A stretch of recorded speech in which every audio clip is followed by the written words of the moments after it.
Muy buenos días.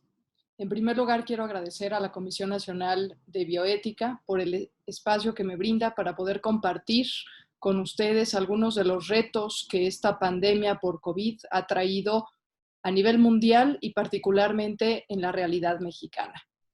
Voy a compartir con ustedes una breve presentación para ir siguiendo algunas ideas en las láminas. El orden de lo que quiero compartir, en primer lugar, pues hablar sobre actualmente cuál es el contexto mundial y el contexto nacional de esta pandemia por COVID. En segundo lugar, por qué es importante que entre la bioética para la toma de decisiones en estos momentos. Lo fue hace algunos meses y lo sigue siendo ahora. En tercer lugar, hablaré un poco acerca de los dilemas bioéticos, sobre todo en cuestiones ya muy específicas, como por ejemplo la aplicación de las pruebas por COVID, de las pruebas diagnósticas.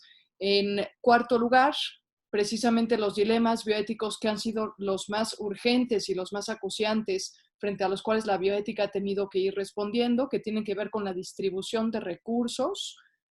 En quinto lugar, algunas consideraciones bioéticas de estas distribuciones y algunos otros temas que en su momento han despertado cierto interés y cierta inquietud entre los profesionales de la salud.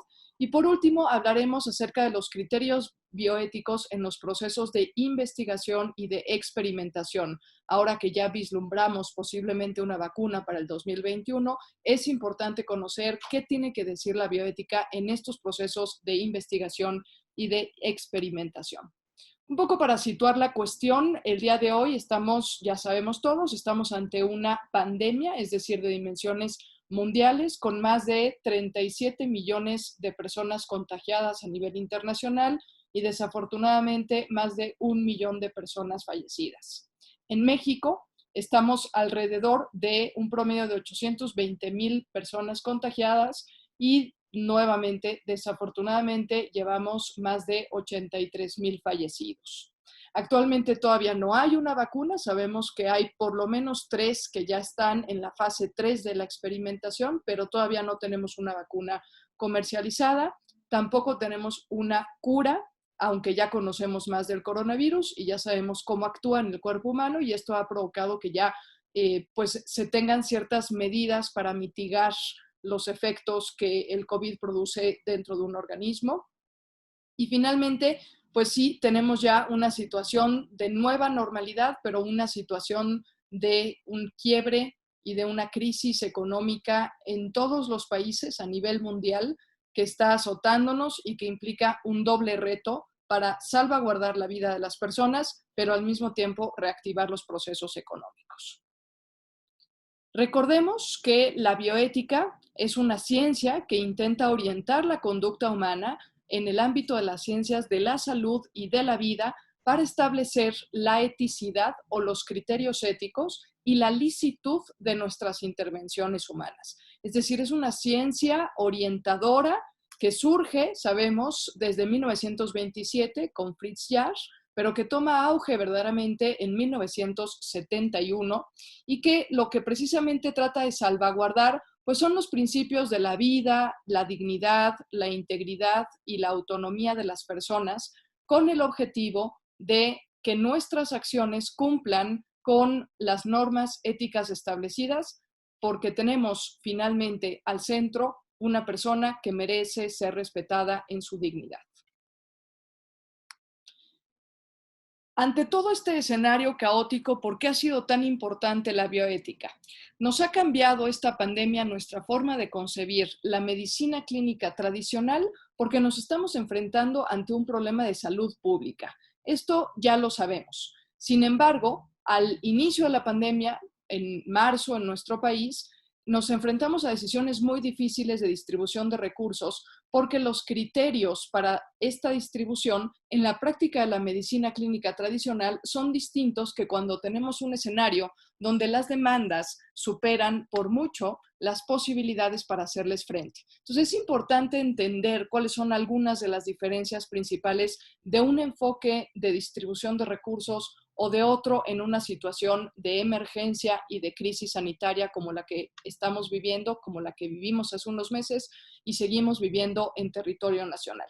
Mientras que en la práctica de la medicina clínica tradicional no nos enfrentamos al problema de la escasez de recursos, cuando tenemos un evento que implica problemas a nivel de salud pública, sí hay escasez de recursos y por ende los criterios tienen que ser distintos. Mientras que en la medicina clínica tradicional el enfoque tiene que versar sobre procurar el principio de bienestar en cada paciente de forma individual, cuando tengo un asunto de dimensiones nacionales e internacionales, el enfoque tiene que ser ya no hacia el bienestar individual, sino tengo que pensar en clave de bien común, lo que le conviene al mayor número de personas posibles. Mientras que en la medicina clínica tradicional procuramos también salvaguardar el principio de autonomía, en un problema de salud pública tiene que posicionarse el principio de justicia por encima de todos los demás. ¿Por qué? Nuevamente, porque tengo una grandísima demanda de recursos, tengo pocos para hacerle frente a esta gran demanda y necesito tomar las mejores decisiones en esos momentos. Entonces, nuevamente, principios como el de beneficencia y de no maleficencia, cuando me enfrento a un tema de salud pública o bajo el esquema de una distribución de recursos en una emergencia sanitaria, resulta que estos bienes no son del todo ni fácilmente divisibles. Y esto comporta decisiones aún más arduas en donde la bioética tiene que jugar un papel mucho más prioritario. Finalmente, un criterio clínico tradicional para recibir atención en una situación que no implique crisis sanitaria, pues puede ser justificable desde el punto de vista de la temporalidad, es decir, el primero en llegar es el que recibe el recurso o el que recibe la atención primero. Pero cuando tengo el enfoque de salud pública y esta dificultad para distribuir los recursos no divisibles, el criterio necesariamente tiene que cambiar y tiene que versar sobre salvar el mayor número de vidas posibles. Es decir, tengo que hacer aquí lo que ya todos conocemos como triage, una clasificación y una selección de aquellos pacientes que puedan verse más beneficiados por los recursos, por los pocos recursos existentes. Entonces ya no puedo darlos según el criterio de llegada, sino que tengo que evaluar y seleccionar si ese paciente va a ser el más beneficiado con el recurso que yo estoy teniendo a mi alcance en un determinado momento. Por eso, bajo este esquema, algunos criterios y algunos dilemas que se han levantado, el primero de ellos, pues muy al inicio de la pandemia, recordemos que el primer caso en México lo tuvimos el 28 de febrero, ya para principios de marzo ya teníamos dificultad en lo relacionado a las pruebas diagnósticas. No teníamos, realmente nunca han sido suficientes las pruebas que hemos tenido en México. En este sentido hemos quedado un poco desbordados, pero más al inicio de la pandemia, donde todavía las pruebas que existían estaban muy centralizadas y la mayoría de los laboratorios no realizaban este tipo de pruebas. Por eso empezó a ser uno de los primeros dilemas bioéticos al que nos enfrentamos como país. Ante esto, desde la bioética se estableció un criterio, unos criterios, unas orientaciones que desde la bioética podíamos ya empezar a dar los bioeticistas al momento de establecer las prioridades, pues era en primer lugar decir que las pocas pruebas que existían, los pocos centros donde se realizaban pruebas y la disponibilidad de los materiales tenía que ser en primera instancia para los profesionales de la salud. Y hasta la fecha lo seguimos manteniendo, aunque ya sabemos que ya existen más laboratorios, que ya gracias a Dios tenemos muchas más pruebas posibles para hacer diagnósticos efectivos por COVID, pero en su momento creo que es importante y hasta la fecha me parece importante mantener este criterio de darles prioridad a los profesionales de la salud. Esto en función principalmente de dos cosas. La primera de ellas es porque ellos son los que están en la primera línea de atención y por ende son los que tienen mayores posibilidades de contraer el COVID, es decir, mayores posibilidades de contagio. Pero en segundo lugar, porque son ellos los que mantienen a flote esta crisis sanitaria. Es decir, son ellos los que resultan fundamentales para la atención y eventualmente para el descubrimiento de una cura o de una vacuna. Y una segunda prioridad para la asignación de pruebas, repito nuevamente, ahora ya tenemos más y es mucho más fácil acceder a ellas, pero en un inicio resultó un dilema bioético saber a quién distribuirle las pocas pruebas que teníamos. Y entonces, una de las segundas prioridades que establecimos los bioeticistas fue decir que estas pruebas tenían que ir hacia las poblaciones en riesgo, que hoy sabemos, gracias a Dios muchos meses después, sabemos que son las poblaciones mayores de 65 años que tienen algunos otros padecimientos previos como diabetes, hipertensión, que tienen quizás alguna inmunodeficiencia, con alguna cardiopatía, etcétera. ¿Por qué darles estas pruebas a las poblaciones en riesgo? Porque sabemos también hoy que mientras más rápido sea un diagnóstico de COVID, mejores probabilidades de sobrevivencia tiene esa persona. Pero también porque sabemos que son precisamente ellos los que corren un mayor riesgo al momento de contraer el coronavirus. Entonces, en ese sentido, para darles prioridad a ellos, para manejar un diagnóstico oportuno, decimos que el segundo grupo que requiere tener prioridad son las poblaciones que se encuentran en alguna situación de riesgo. Y en tercer lugar, pues por supuesto los trabajadores que tengan alguna actividad esencial dentro de la comunidad. No nos hemos quedado sin comida, no nos hemos quedado sin condiciones higiénicas y de limpieza en las áreas públicas, en las calles, etcétera. Y esto es porque tenemos trabajadores que realizan este tipo de actividades esenciales, como lo es el abastecimiento de medicamentos. Entonces, en ese sentido, creo que es importante que también ellos ocupen un lugar prioritario en la distribución de los recursos para la salud. Un segundo dilema, o muchos dilemas más bien, que fueron realmente pues muy angustiantes para profesionales de la salud, para bioeticistas, versaban sobre la distribución de los recursos para los casos que dieran positivos. Es decir, estamos hablando de camas en un hospital, estamos hablando de terapias, de lugares en las terapias intensivas, pero también y sobre todo el gran dilema versaba sobre la distribución de los ventiladores. Y aquí, antes que dar alguna recomendación, los bioeticistas lo que establecimos en conjunto también con las autoridades fue que en realidad es un deber y una obligación del Estado que este escenario no se hubiera presentado. Es decir, en realidad era obligación del Estado garantizar y proteger el derecho a la salud que se encuentra consagrado en el artículo 4 constitucional. Sabemos también que muchos países se quebraron en estos momentos. Sabemos que muchos sistemas sanitarios se quebraron en estos momentos porque, como dije al inicio, estamos en un escenario de una pandemia que está afectando a todos los países y con altísimos índices de contagio. No descienden los contagios, a pesar de que a lo mejor pudieran llegarse a estabilizar. Es poco probable que si no encontramos una cura o no encontramos una vacuna pronto, los contagios no desciendan. Entonces, ante esto nos vimos rebasados, igual que muchos otros países, y por eso también nos vimos en la necesidad de establecer prioridades.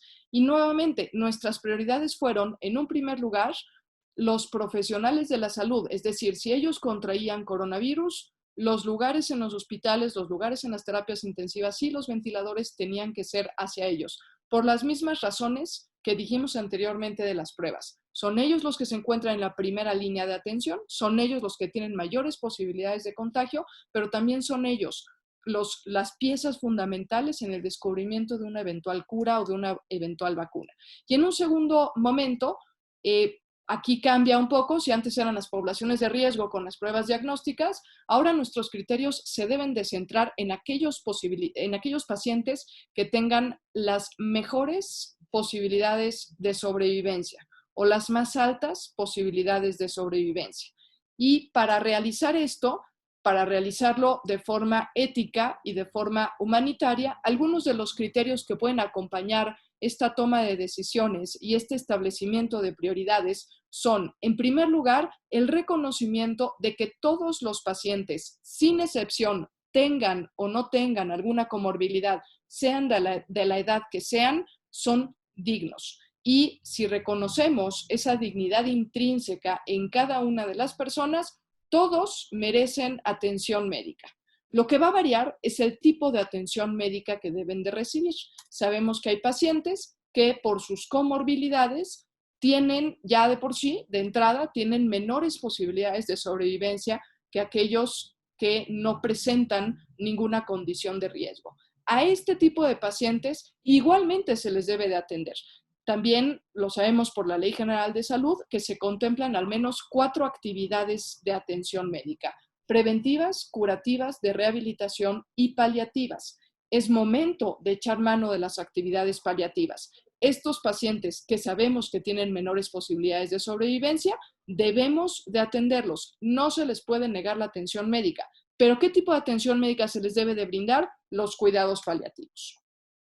En este sentido, queda absolutamente prohibido el abandono o la omisión de auxilio, el abandono de pacientes o la omisión de auxilio hacia los mismos.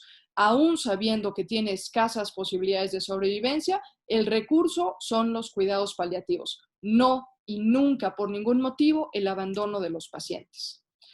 Ahora, para determinar las posibilidades de sobrevivencia, sabemos que empezamos a echar mano de ciertas escalas de medición que, si bien propiamente no eran exactamente para coronavirus, eran las que comúnmente se usaban en las terapias intensivas, la SOFA, la Apache, la PORT, etcétera. Cada país fue adoptando escalas distintas y cada hospital y cada institución fue adoptando igualmente escalas distintas. Lo que decimos desde la bioética es que estas escalas brindan criterios de carácter objetivo.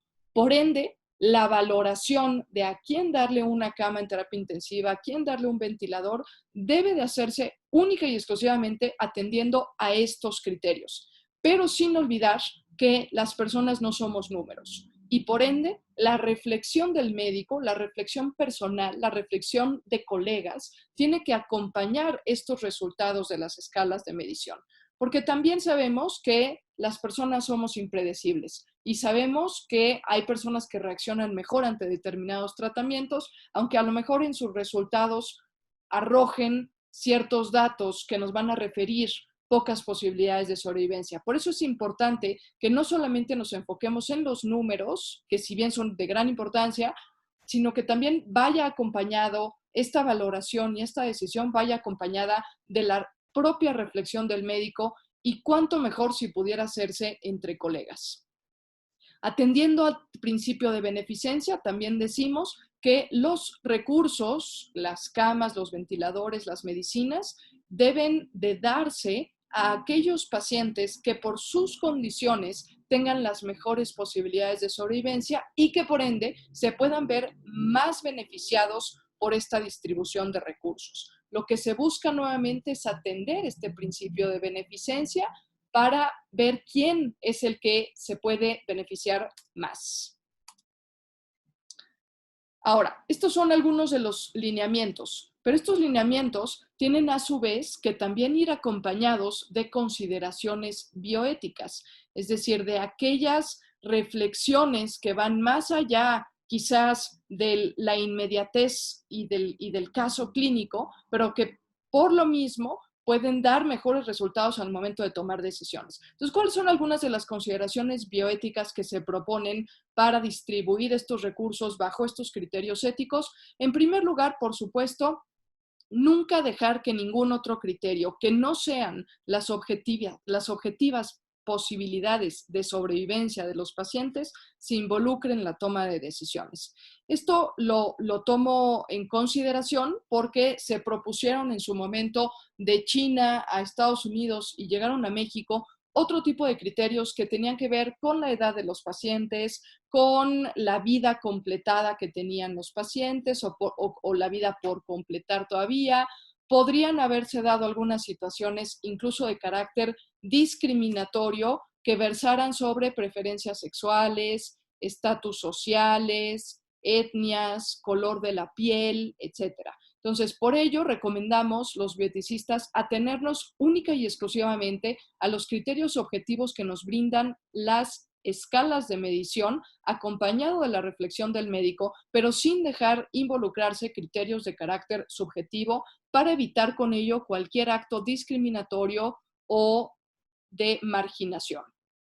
También una de las consideraciones bioéticas que más tratamos de impulsar en esta pandemia y que lo seguimos haciendo es que los pacientes que llegaran a esta área principal que colocaron todos los hospitales, que la tienen ustedes ahí en la imagen, de triage respiratorio, tuvieran la oportunidad de correctamente ser informados de su condición y de su diagnóstico y, por supuesto, si el diagnóstico era favorable, ser ingresados a la unidad hospitalaria, y si el diagnóstico no era favorable, ser remitidos a la unidad de cuidados paliativos o bien con un especialista en cuidados paliativos. Pero la obligación del consentimiento informado al inicio y al ingreso de un paciente al área hospitalaria tiene que ser valorado siempre y en todo momento. La crisis, la urgencia y la escasez de recursos nunca deben de disminuir que se den estos procesos de consentimiento informado que tienen como propósito precisamente no solamente el informar al paciente, sino el tomar las decisiones respecto al tipo de atención médica que se le va a brindar a ese mismo paciente. También, y acompañado del consentimiento informado, lo que proponemos es que en estas áreas de ingreso iniciales se cuente con la posibilidad de que aquellos pacientes que no lleguen con un documento de voluntades anticipadas, en los estados de la República en donde es vigente, sabemos que no en todos los estados lo es, pero en aquellos en donde sí, que en esos momentos puedan realizar un documento de voluntades anticipadas. Es decir, nuestro documento en los estados en donde está avalado tiene o brinda la posibilidad al paciente de rechazar las medidas extraordinarias. Por eso es importante que un paciente al inicio y a su ingreso pueda tener uno de estos documentos, pueda entender, claro, se requiere capacidad para tomar decisiones, y si no, se requiere el consentimiento de un familiar, que ahora veremos un poquito más adelante, pero este documento lo que nos va a permitir es tomar decisiones antes de tener que recurrir a medidas extraordinarias. Este documento nos evita tener que recurrir a medidas extraordinarias, que para algunos pacientes puede ser su mismo ingreso al hospital, para otros puede ser su ingreso a la terapia intensiva y algunos más puede ser el hecho de tener que ser intubados en algún punto de su tratamiento. Por eso un documento de voluntades anticipadas tiene que favorecerse desde antes, por supuesto. Lo ideal sería que todos tuviéramos un documento de voluntades anticipadas en los estados en donde es vigente, pero si no es posible hacer esto, en estos momentos, para orientar una correcta toma de decisiones, necesitamos incorporar el documento de voluntades anticipadas en el área de ingreso al hospital. También atendiendo al principio de proporcionalidad terapéutica, dada la situación en que tuviéramos dos pacientes que se encuentran igualmente intubados y que tuvieran alguno de ellos, estuviéramos viendo que no hay progreso, que no se está mejorando, etcétera, bajo el principio de proporcionalidad terapéutica, sopesando riesgos y beneficios, determinando si estamos o no avanzando, si la persona se está o no recuperando, si el diagnóstico es negativo, si el pronóstico es pobre o reservado, bajo el principio de proporcionalidad terapéutica, podemos retirar el tubo que está favoreciendo la ventilación en esos pacientes, sabiendo que no le está siendo benéfico, siempre y cuando se haga con el consentimiento de la familia. En ninguna circunstancia y por ningún motivo se puede proceder a extubar a un paciente si no se cuenta con el consentimiento de la familia, si no se ha hablado con ella y si no se le han explicado los distintos escenarios que se pueden llegar a presentar.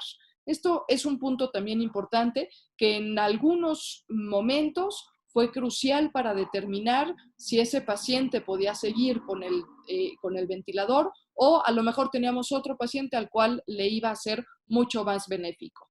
Recordar también siempre, y por ley, esto está también establecido en la Ley de Voluntades Anticipadas, que en caso de que el paciente no pueda otorgar su consentimiento, serán sus familiares, los que la ley denomina disponentes secundarios, los que puedan tomar este tipo de decisiones.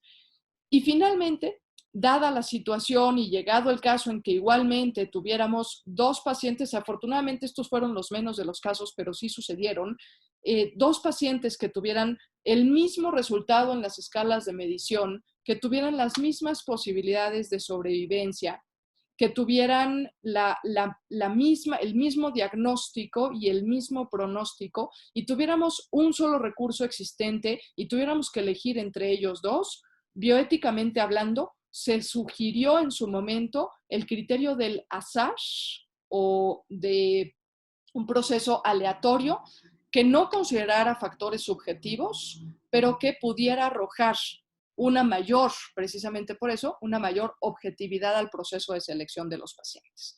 Esto con la finalidad de evitar favoritismos y de evitar procesos discriminatorios.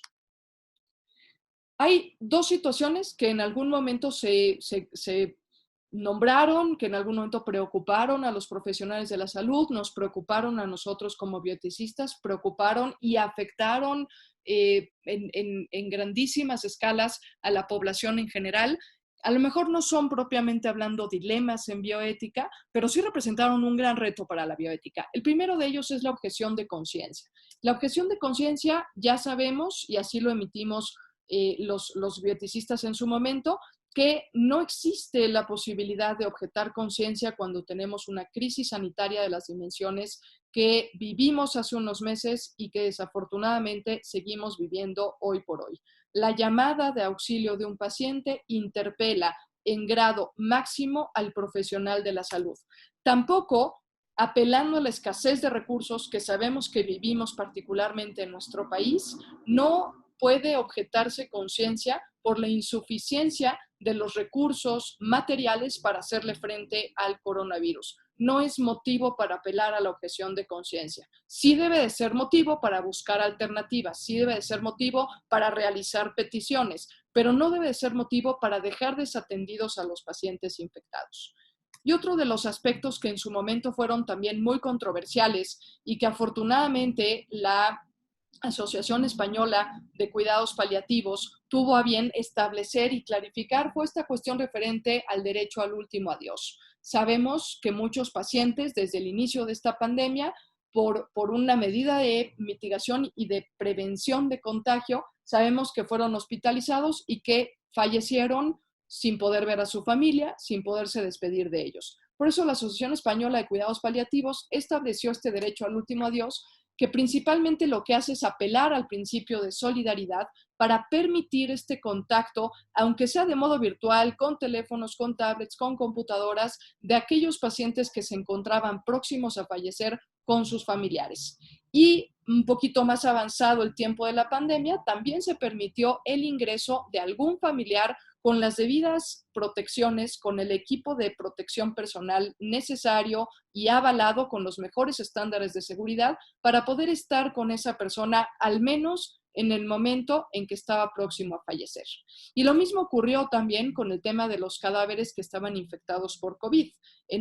Escuchamos historias muy desafortunadas y muy tristes de personas que llegaban a ver a su familiar y simplemente les decían que ya había fallecido y que incluso ya hasta había sido incinerado.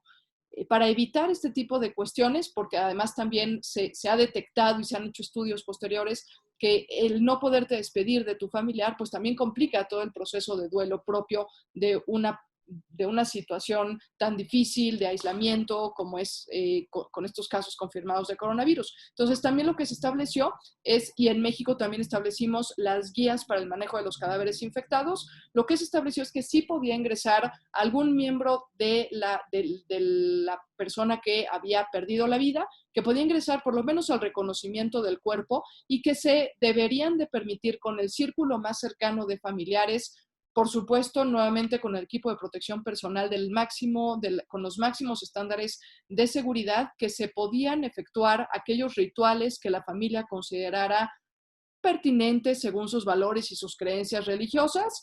Evidentemente, como los cadáveres seguían infectando, pues lo que también se sugirió en su momento es que se prefiriera el proceso de incineración por encima del proceso de entierro. Pero al final sí se permite, y sabemos que es parte también de un proceso de humanización de la muerte, se permite que los familiares puedan tener algún rito funerario en un tiempo breve y con la menor cantidad de personas posibles. Estos dos aspectos creo yo que han sido pues de los más éticos y de los más humanos que se han incorporado a una situación compleja y desgastante que hemos tenido en México desde finales de febrero y en otros países del mundo, sabemos ya desde diciembre del 2019. Para ir apuntando un poco hacia el final de esta charla, ahora voy a abordar aquellos criterios bioéticos que deberían de tenerse presentes en los procesos de experimentación y de investigación. Ya también hemos hablado mucho de esto, ya estamos muy próximos a posiblemente ver la vacuna en el 2021. Se han hecho muchos intentos y muchas experimentaciones con medicamentos para controlar y paliar los síntomas que el COVID ocasiona en las personas. Y entonces, en medio de estos procesos que son necesarios, lo que la bioética tiene que decir es que siempre va a ser ético conducir investigaciones y procesos de experimentación aún en momentos de crisis sanitarias, aún en momentos de emergencias. Es deseable porque siempre va a ser deseable que se salven vidas humanas. Sin embargo, lo que sí tenemos que tener siempre presente es nuevamente el principio que sopese la balanza riesgo-beneficio. Tener siempre presente planes de protección y de cobertura de una posible contingencia que pudiera ocasionárseles a los sujetos involucrados en los procesos de experimentación o de investigación. En temas de vacunas, sabemos también que esta es una de las grandes tentaciones que tenemos todos los seres humanos, es que ya pronto salga una vacuna y que posiblemente se pudieran justificar adelantos en las fases propias de generación de una vacuna, que sabemos que son 3, que la tercera tiene incluso otras 3 fases, que el tiempo promedio de desarrollo de una vacuna va de los 8 a los 10 años, pero tenemos una situación de urgencia al mismo tiempo. Entonces tenemos una necesidad para que ya se dé este proceso de generación de una vacuna. Sin embargo, bajo la bioética y bajo los principios bioéticos, no deben de alterarse los tiempos propios de cada una de las fases de una vacuna. Alterarlos podría redundar en la muerte de los sujetos que están siendo involucrados en el proceso.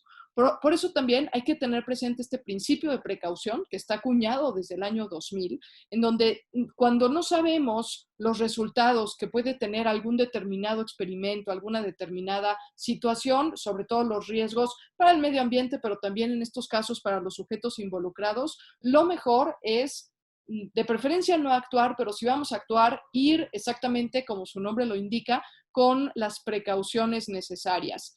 Más vale alentar los procesos y cumplir con las fases de experimentación cabalmente que alterarlos y tener personas que están siendo, cuya vida está siendo puesta en riesgo a consecuencia de no cumplir con estos principios.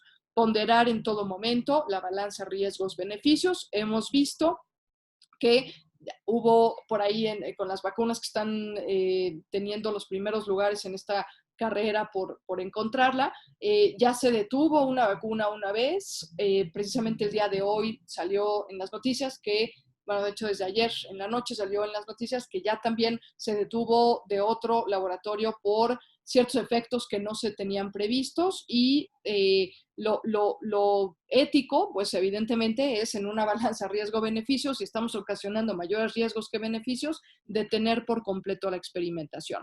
Ojalá que se reanuden estos experimentos, pero me parece que las vidas humanas van por encima de la urgencia que tenemos por ya sacar una vacuna.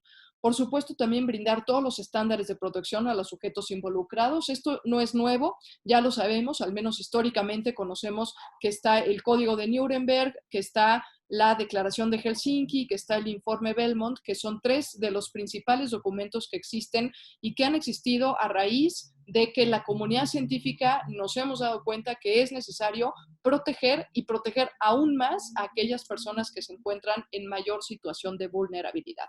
Y por supuesto también está toda la cuestión referente al criterio de accesibilidad universal de la vacuna.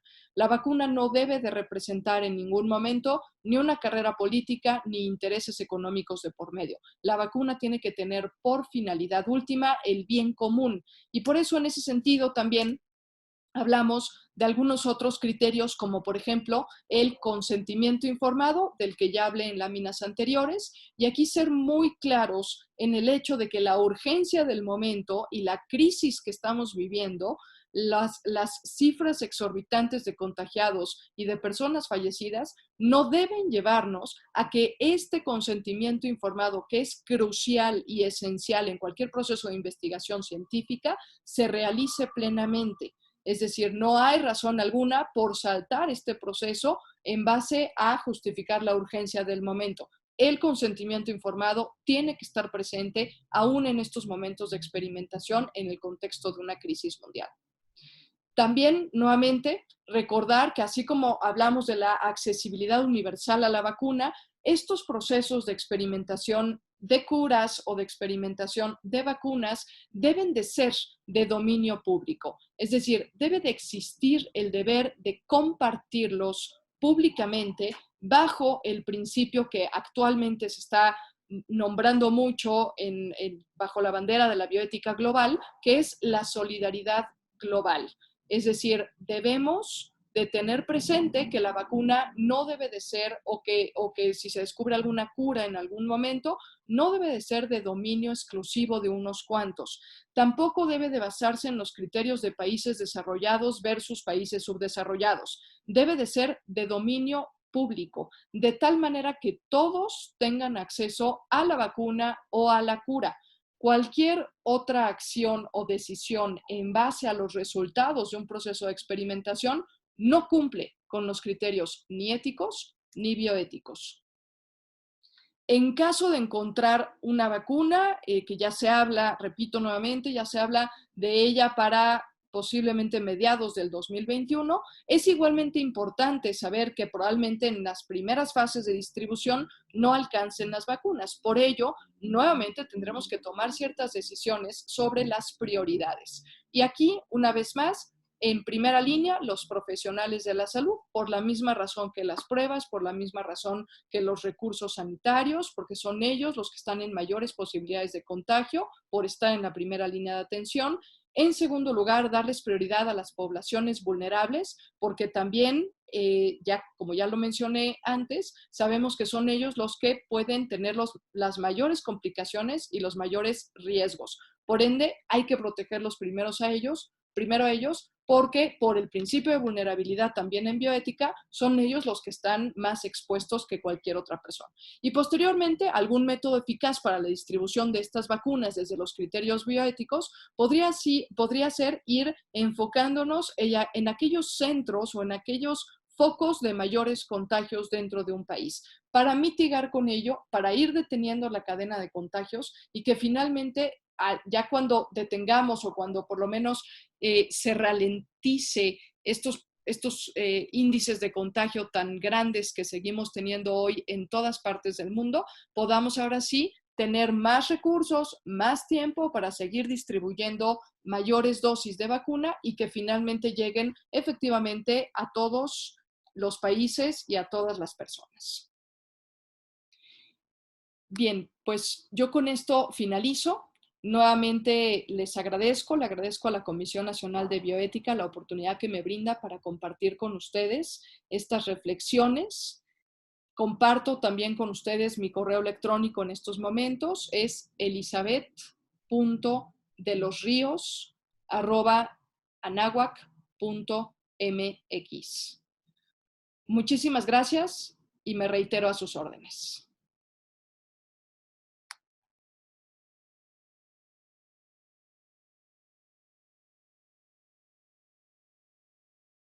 Gobierno de México.